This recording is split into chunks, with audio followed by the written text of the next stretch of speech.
भारत माता की। बहनों और भाइयों, ये बिहार की आवाज नहीं लग रही है। अपनी आवाज को पूरे बिहार तक पहुंचाइए। भारत माता की, भारत माता की, भारत माता की। वंदे वंदे वंदे। सियावर रामचंद्र भगवान की, माता जानकी की, माता जानकी की। नमः पार्वती पतये हर हर।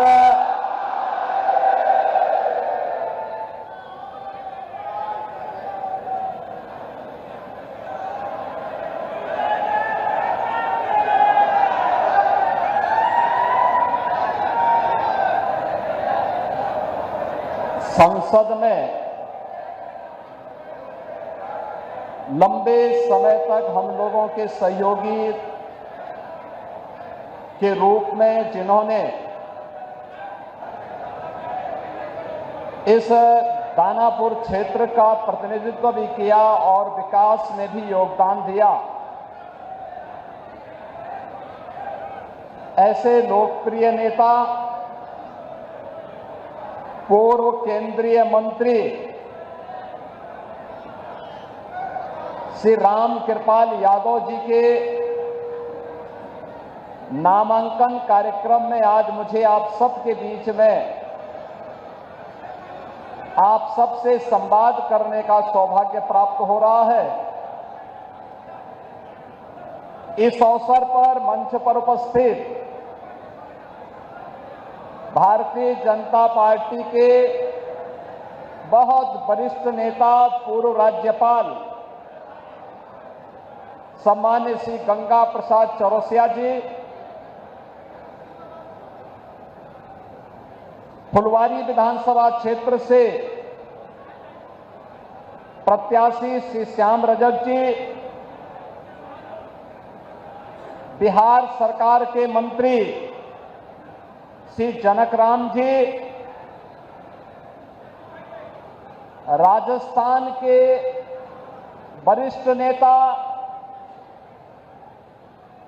सम्मान्य श्री राजेंद्र सिंह राठौर जी,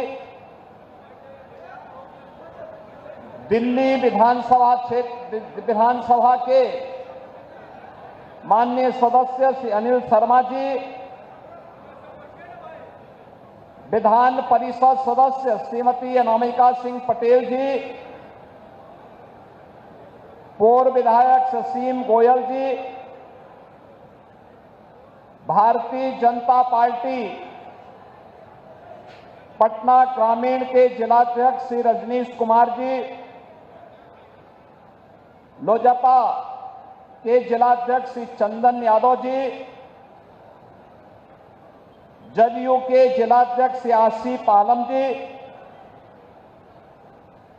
आरएलएम के जिलाध्यक्ष श्री राजेंद्र कुशवाहा जी, विधानसभा के प्रभारी श्री श्रीराम शर्मा जी, महामंत्री पवन तिवारी जी और इस कार्यक्रम का संचालन कर रहे सेतुल कुमार जी, आज के इस नामांकन कार्यक्रम में उपस्थित हजारों की संख्या में दानापुर विधानसभा क्षेत्र से जुड़े हुए एनडीए के हमारे सभी पदाधिकारी, कार्यकर्ता, बहनों और भाइयों, मैं सबसे पहले बिहार की इस पावन धरा को, जिस पावन भूमि को मां जानकी की पावन भूमि के रूप में, भगवान बुद्ध की ज्ञान भूमि के रूप में, भगवान महावीर की जन्मभूमि के रूप में, लोकतंत्र की जननी के रूप में जाना जाता है, इस पावन धरा को कोटि कोटि नमन करते हुए आप सभी का मैं हृदय से अभिनंदन करता हूं। बहनों और भाइयों, ये मेरे लिए अत्यंत सौभाग्य का विषय है कि दीपावली और छठ महापर्व के पूर्व मुझे अपने पुराने साथी श्री राम कृपाल यादव जी के नामांकन कार्यक्रम में भाग लेकर के दानापुर में आने का अवसर प्राप्त हुआ, क्योंकि दानापुर इसकी अपनी महत्ता है। आप भारत के महान गणतज्ञ और जिनके नाम पर भारत ने अपना उपग्रह छोड़ा था, ऐसे आर्यभट्ट का नाम जानते होंगे। ये दानापुर उनकी जन्मभूमि भी है।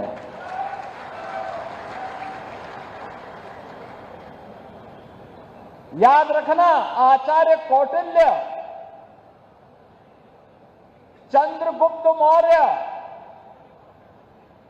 और अशोक महान जैसे महाप्रतापी राष्ट्र शिल्पियों को देने वाला हमारा यह बिहार और गुरु गोविंद सिंह जी महाराज की पावन जन्मभूमि के रूप में भी हमारा यही बिहार और यही क्षेत्र जाना जाता है। गुरु गोविंद सिंह जी ने कहा था कि देहु सिवावर मोही है, शुभ कर्मन ते कबहू न टरो। यानी गुरु गोविंद सिंह जी का यह अमर वाक्य आज भी हर भारतीय को एक नई प्रेरणा प्रदान करते हैं। और ये यहां की धरती इस बात की गवाह है कि गुरु गोविंद सिंह जी महाराज जब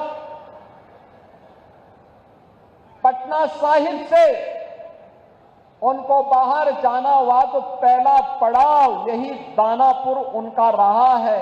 बचपन में उनका पहला पड़ाव यही दानापुर बना था। आज उस दानापुर में मुझे भी आने का सौभाग्य प्राप्त हुआ है। बहनों और भाइयों, उत्तर प्रदेश और बिहार का संबंध ये केवल एक संबंध नहीं है, एक साझी विरासत है, एक आत्मा का संबंध है, एक संस्कृति का संबंध है और एक संकल्प का भी संबंध है।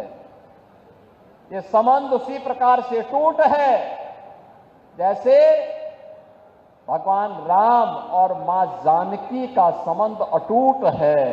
उसी प्रकार का संबंध उत्तर प्रदेश और बिहार का है। उन संबंधों को मजबूती प्रदान करने की दृष्टि से आज डबल इंजन की सरकार बिहार में फिर से स्थापित हो और डबल इंजन सरकार में बिहार की गति डबल स्पीड से आगे बढ़ती हुई दिखाई दे।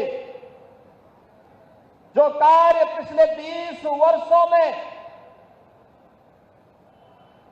माननीय श्री नीतीश कुमार जी के नेतृत्व में डबल इंजन की एनडीए की सरकार ने करके दिखाया है, वह गति, वह स्पीड इसी प्रकार से बनी रहे, इसके लिए अपने बिहार के बहनों और भाइयों का आह्वान करने के लिए आज मैं यहां दानापुर से आह्वान करने के लिए आपके बीच में आया हूं। बहनों और भाइयों, कौन नहीं जानता है 1990 से 2005 तक बिहार का जंगल राज और परिवारवाद आपने देखा होगा। कौन वे लोग थे जिन्होंने बिहार की ज्ञान भूमि को, बिहार की इस आध्यात्मिक ज्ञान भूमि को परिवारवाद और अपराध की भूमि बना करके यहां के हमारे नौजवानों के सामने पहचान का संकट खड़ा कर दिया था। यहां विकास के नाम पर उस कालखंड में किस प्रकार की अराजकता फैलाई गई थी, ये किसी से छुपा हुआ नहीं। विकास के नाम पर यहां पर पेशेवर गुंडे और माफियाओं को सत्ता का संरक्षण 1990 से 2005 के बीच में प्रदान करके पूरे बिहार के विकास को बाधित कर दिया गया था। बिहार के नागरिकों के सामने, बिहार के नौजवानों के सामने पहचान का संकट खड़ा हो गया था और वह व्यक्ति बिहार से प्लान कर रहा था, जिसके मन में एक भाव था बिहार के बारे में कुछ करने की, बिहार को आगे बढ़ाने की और बिहार की अपनी उस परंपरा को, जिसने कभी भारत को नेतृत्व दिया था, भारत के स्वर्ण युग को लाने का अवसर जिस बिहार ने दिया था, अपने पूर्वजों की स्थापना को पुनर्स्थापित करने का जो जज्बा था, उस जज्बे को उस कालखंड में किस प्रकार से रौंदने का काम हुआ था, यह किसी से छुपा हुआ नहीं। और इसीलिए पिछले 20 वर्ष में बिहार को उस कलंक से मुक्त करने का काम एनडीए की सरकार ने जिस प्रभावी ढंग से किया है, आज डबल इंजन की ये भारतीय जनता पार्टी एनडीए की सरकार बिहार के अंदर उसको और प्रभावी ढंग से आगे बढ़ाने के लिए इस चुनाव में फिर से बिहार वासियों का आह्वान करने के लिए आई है। बहनों और भाइयों, अब बिहार में यहां के विकास को कोई बाधित नहीं कर सकता। यहां अपराध को कोई अपना जन्मसिद्ध अधिकार नहीं बना सकता। अब बिहार में अपराध को अपनी बपौती बना करके अपहरण का उद्योग चलाने का दुस्साहस नहीं कर सकता। अब तो केंद्र सरकार ने और राज्य सरकार ने मिलकर के विकास के जिन कार्यक्रमों को आगे बढ़ाया है, उन कार्यक्रमों में अब पेशेवर माफिया और अपराधी कहीं बाधक नहीं बन पाएंगे। इस दृष्टि से आज एनडीए की सरकार ने बिहार के अंदर भी प्रभावी भूमिका के साथ कार्य करना प्रारंभ किया है। आज बिहार का नौजवान जब बिहार से बाहर जाता है, हर क्षेत्र में अपनी एक पहचान बना के दिखाता है। वह जिस भी क्षेत्र में गया, लेकिन कुछ लोगों ने 1990 से लेकर 2005 तक बिहार के नौजवानों की प्रतिभा को कुंद करने का काम किया था, बिहार के सामने पहचान का संकट खड़ा किया था और बिहार इसकी दंश को लंबे समय तक झेलने के लिए मजबूर हुआ था। एक से एक बड़े घोटाले यहां पर हुए थे।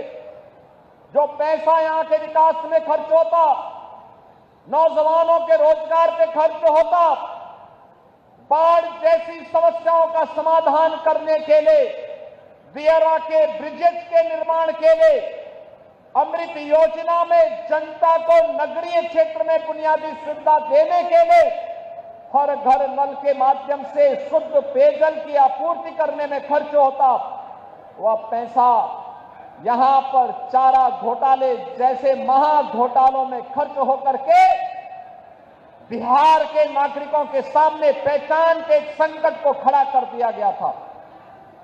अब वह पहचान का संकट एनडीए की सरकार ने बिहार से समाप्त किया है। आज बिहार का नौजवान हर एक क्षेत्र में अपनी पहचान के साथ आगे बढ़ रहा है। आज बिहार में आधुनिक इंफ्रास्ट्रक्चर दिखाई दे रहा है। अब बिहार में विकास की इस दौड़ में बिहार की इस नई प्रतिस्पर्धा को बाधित करने के लिए फिर से आरजेडी और कांग्रेस में और उनके सहयोगी दलों में, इंडी गठबंधन में फिर से एक उन्होंने शरारत शुरू की है। और वह शरारत शुरू की है विकास बनाम बुरके का। जब भी बिहार विकास के बारे में चर्चा कर रहा है, जब बिहार के नौजवानों के मुंह पे विकास की चर्चा है, जब विकास की प्रतिभा को लेकर के बिहार का नौजवान आगे बढ़ना चाहता है, तब यहां पर बुरके को लेकर के कांग्रेस ने, आरजेडी ने नई बहस को आगे बढ़ाने का कुत्सित प्रयास किया है। आप मुझे बताइए, क्या इनको फर्जी पोलिंग करने का अधिकार दिया जाना चाहिए? क्या यहां पर विदेशी घुसपैठियों को आकर के बिहार के गरीबों का, बिहार के दलितों का, बिहार के नागरिकों के अधिकार पर क्या उन्हें डकैती डालने की छूट देनी चाहिए? बहनों और भाइयों, आरजेडी और कांग्रेस फर्जी पोलिंग करवाने की इस अपनी कुत्सित चेष्टा को और जो एक पारदर्शी और स्वच्छ चुनाव प्रक्रिया के तहत हर मतदाता को अपनी पहचान देनी है और पहचान पत्र दिखा करके ही वह मतदान में भागीदार बन सकता है। जब इसको आगे बढ़ाने की कार्रवाई के साथ एनडीए की सरकार उसका समर्थन कर रही है, एनडीए के सभी दल उसका समर्थन कर रहे हैं, लेकिन कांग्रेस, आरजेडी और उनके सहयोगी दल कहते हैं नहीं, फर्जी पोलिंग होनी चाहिए। ये तो बिहार के लोगों के हकों पर डकैती करने जैसा है, डकैती डालने जैसा है। ये लोकतंत्र के लिए एक चुनौती है और यही कहने के लिए आज मैं आपसे कहने के लिए आया हूं कि बहनों और भाइयों, बिहार के नागरिकों को, बिहार के नौजवानों को, बिहार के दलितों को, बिहार के वंचितों को, बिहार के नागरिकों को उनके अधिकार से मजबूती के साथ, उस अधिकार में किसी को भी डकैती डालने का अवसर नहीं मिलना चाहिए। यह दिखाने के लिए आज जब चुनाव आयोग मजबूती के साथ आगे बढ़ा है, तब ये लोग दुष्प्रचार का सहारा ले रहे हैं। आप मुझे बताइए, आप दुनिया के अंदर कहीं जाएंगे, आपको अपनी पहचान दिखानी पड़ती है ना। आप कहीं जाते हैं तो आपको उस देश में या वहां पर जाते हैं तो वहां पर आप जाते हैं तो जाकर के आप अपनी पहचान दिखाते हैं, अपनी चेहरा दिखाते हैं, लेकिन ये लोग चाहते हैं कि बिना चेहरा देखे, बिना चेहरा देखे, बिना पहचान पत्र देखे जिसकी मर्जी आए वो वोट डाल दे। और इसीलिए तो ये चाहते हैं कि ईवीएम मशीन न रहे। ये चाहते हैं कैसे पहले मतदाता पत्रों की चोरी करके, जबरदस्ती छिनैती करके, डकैती डाल करके ये लोग जबरदस्ती मतदान करके एक गरीब के हक पर डकैती डालते थे। आज भी आरजेडी कांग्रेस उसी अपने कालखंड की ओर ले जाने का कुत्सित प्रयास कर रही है। उन स्थितियों में हर मतदाता को जागरूक होकर करी मतदान करने के लिए अपने आप को तैयार होने के लिए आगे आना होगा। बहनों और भाइयों,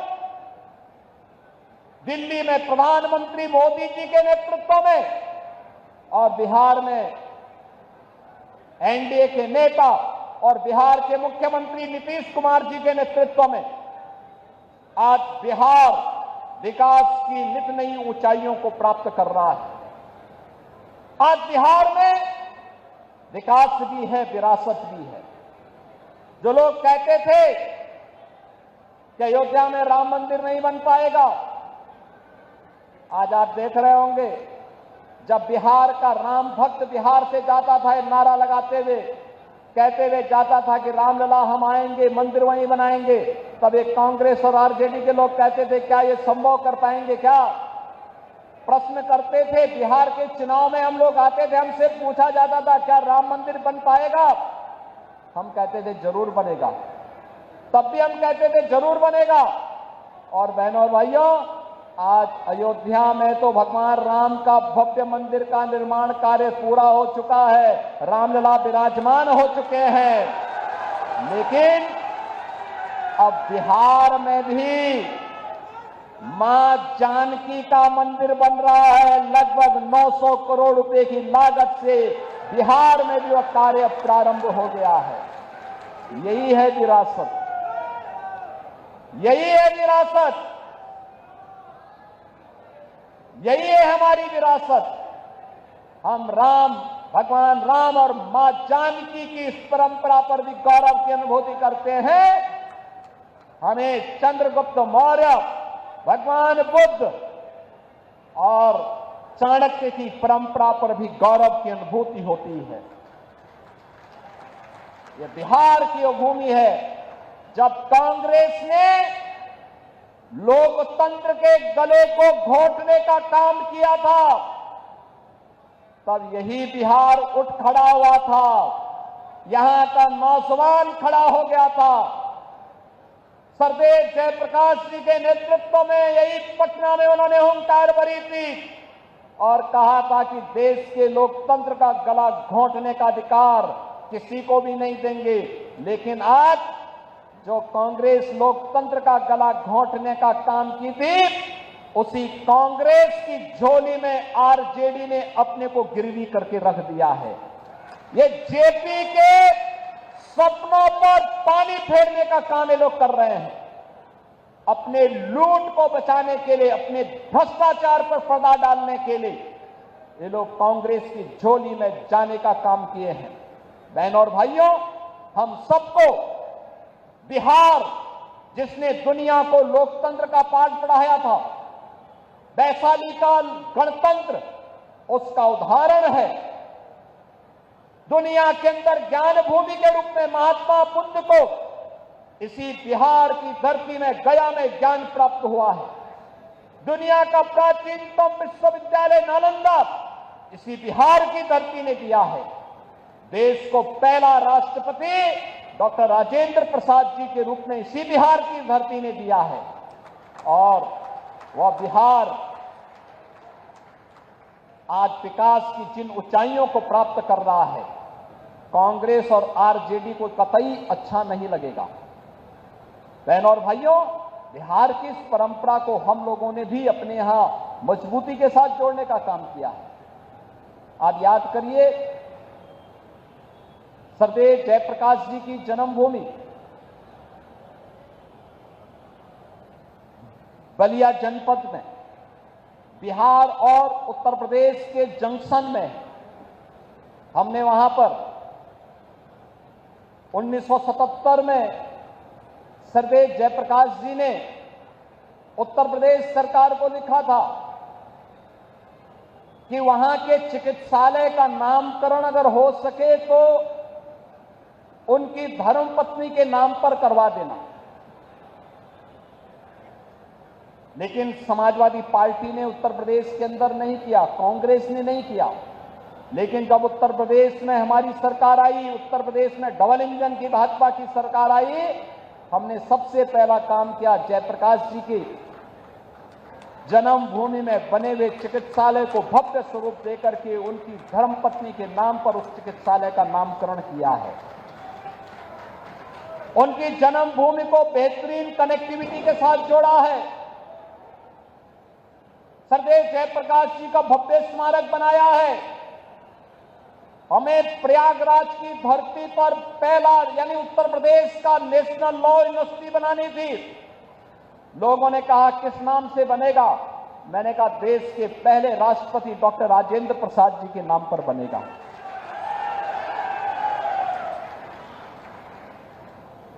अयोध्या की कनेक्टिविटी कहां की होनी चाहिए? हमने कहा पहली कनेक्टिविटी उत्तर प्रदेश की अयोध्या की सीतामढ़ी के लिए होनी चाहिए। और हम लोगों ने उसको राम जानकी मार्ग के रूप में, उसे 4 लेन के रूप में हम लोग उसको मजबूती के साथ आगे बढ़ाने का काम कर रहे हैं। बहनों और भाइयों, उत्तर प्रदेश और बिहार की विरासत मजबूती के साथ आगे बढ़ेगी। और याद करिए, डबल इंजन की एनडीए सरकार है जो आरजेडी कांग्रेस के भ्रष्टाचार के साथ साथ आपराधिक उद्योग को भी नियंत्रित कर सकता है, मजबूती के साथ नियंत्रण करेगा। आपने देखा होगा उत्तर प्रदेश में माफिया तो जहन्नुम की यात्रा में जा चुके हैं।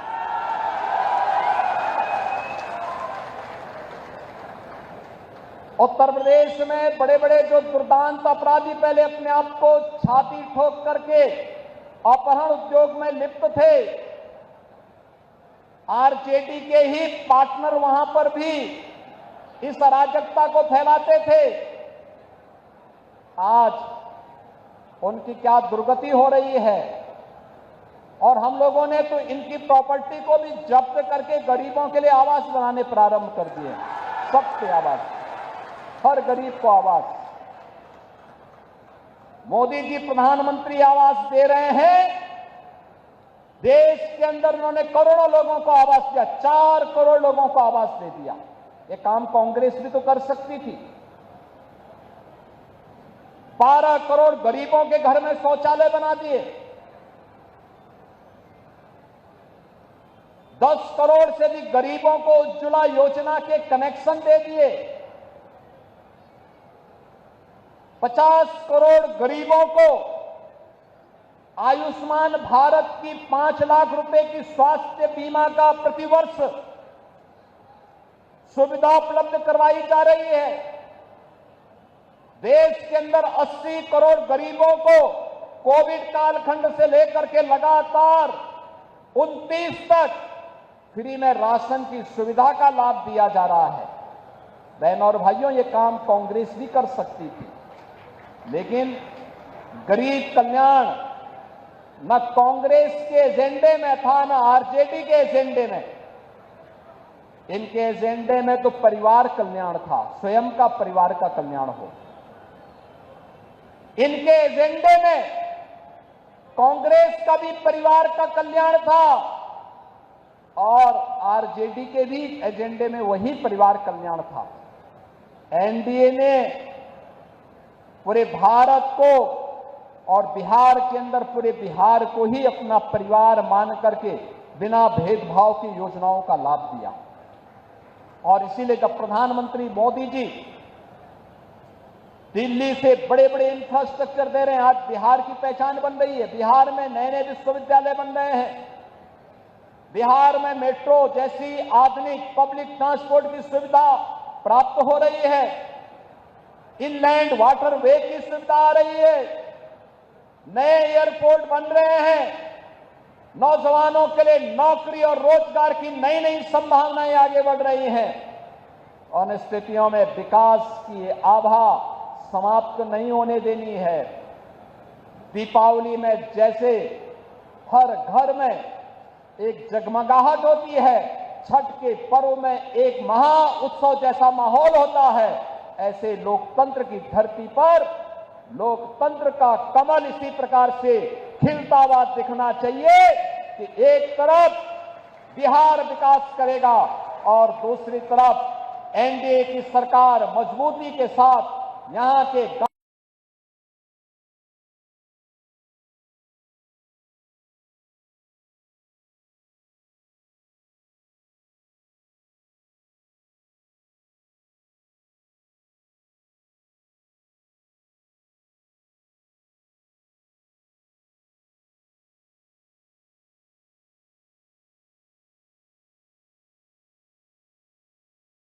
बिहार में चुनाव प्रचार की शुरुआत है। और ये मुझे अच्छा लगा कि मुझे अपने पुराने साथी श्री रामकृपाल यादव जी के ही नामांकन में पहले कार्यक्रम में भाग लेने का अवसर प्राप्त हुआ है। हम लोग संसद में काफी पुराने रहे हैं, एक साथ काम करते रहे और मजबूती के साथ बिहार की आवाज को मजबूती प्रदान करते रहे हैं। हमें बिहार में फिर से उस राम राज्य के अवधारणा को चरितार्थ करना है, जिसको लेकर के यहां स्वर्ण यानी देश का स्वर्ण युग यही बिहार ने प्रदान किया था। बिहार ने आज से 2000 वर्ष पहले हम फिर से बिहार को वहां लेकर के जाएंगे और इसके लिए एनडीए सरकार आवश्यक है। एनडीए के हर प्रत्याशी को विजयी बना करके भेजिए, रामकृपाल यादव जी को भारी बहुमत से विजयी बना करके भेजिए। और बहनों और भाइयों, आप ये मान करके चलिए, जो भी आपकी अपेक्षाएं हैं, आकांक्षाएं हैं, दियारा में ब्रिज का हो, चाहे यहां के सिविल लाइन और ड्रेनेज की समस्या और बुनियादी सुविधाओं का, गरीबों के लिए आवास का, ये सभी समस्याओं का समाधान यहां पर भी होगा। ऐसे ही होगा जैसे माफियाओं की जमीन को वापस लेकर के और गरीबों के लिए आवास बन रहे हैं ना उत्तर प्रदेश में, यहां पर भी बनेंगे, चिंता की कोई बात नहीं, अवश्य बनेगा। इन्हीं शब्दों के साथ मैं श्री रामकृपाल यादव जी को जीत की अग्रिम बधाई देता हूं। आप सभी को दीपावली और महाछठ की भी हृदय से शुभकामनाएं देता हूं। छठी माई से यही प्रार्थना है कि आपके घर में, आपके परिवार में वह इसी प्रकार से उत्सव और मंगल का माहौल बनाती रहे, आप सबके जीवन में इसी प्रकार से खुशहाली आती रहे।